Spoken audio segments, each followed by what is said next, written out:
Final Fantasy XIV A Realm Reborn has welcomed over 16 million players to the online world of HROTHGAR since 2013. The third expansion, Shadowbringers, adds new races, jobs, and even a new dimension to explore. Here are 7 new things in Final Fantasy XIV Shadowbringers. Previously, players created their own unique protagonist, known as the Warrior of Light. In Final Fantasy XIV, darkness and light need one another to maintain the balance of the world. In Shadowbringers, players travel to an alternate dimension, where the forces of light have unbalanced the forces of darkness, leading to a hostile, deteriorating world. To restore the balance, you must embark on a journey to become the Warrior of Darkness.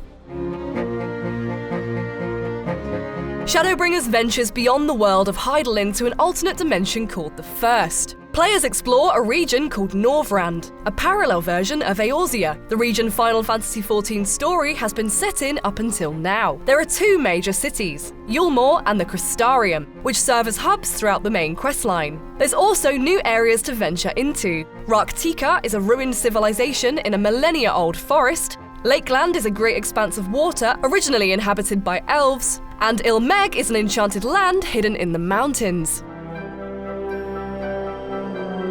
Shadowbringers offers 2 new races when creating a character. The all-male HROTHGAR, a fearsome, lion-like beast based on the Ronso tribe from Final Fantasy X. The all-female Viera are a race of rabbit-eared women seen throughout the series, most notably in Final Fantasy XII, with central character Fran.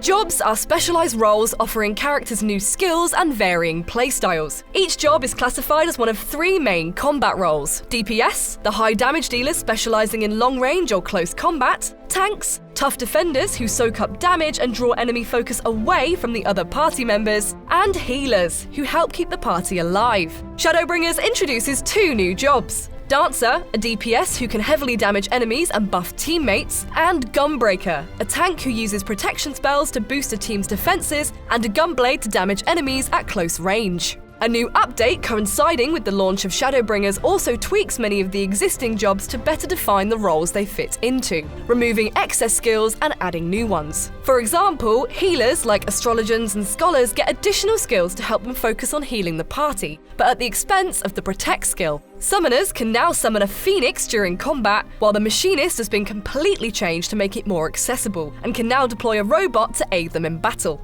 Dark Knight, the featured job for this expansion, has also been heavily reworked to help it serve the party better as a tank. The update also introduces the charged action system, where certain skills begin recharging the moment they're used, enabling players to stockpile skills which can then be used in quick succession.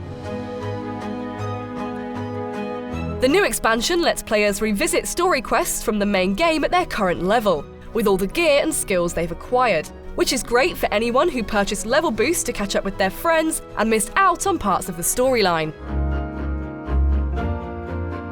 Shadowbringers has 9 new 4-player dungeons, each packed with enemies and generated uniquely for every party that enters. They vary from underground caverns to forests of twirling flowers, and have 2 primary purposes. Leveling dungeons are designed to help level up the various jobs, and max-level dungeons, which can only be played at level 80, the level cap for this expansion, offer high-level gear and in-game currency. The expansion also has new raids. Similar to dungeons, raids are unique areas filled with powerful bosses. The 8-player Eden raid launches on July 16th, with Kingdom Hearts director Tetsuya Nomura working as a guest designer. The next patch, due July 30th, unleashes a savage version of the same raid, cranking up the difficulty but adding greater rewards. An additional 24-player Alliance raid coming with Shadowbringers is inspired by Square Enix's other fantasy series, Nier.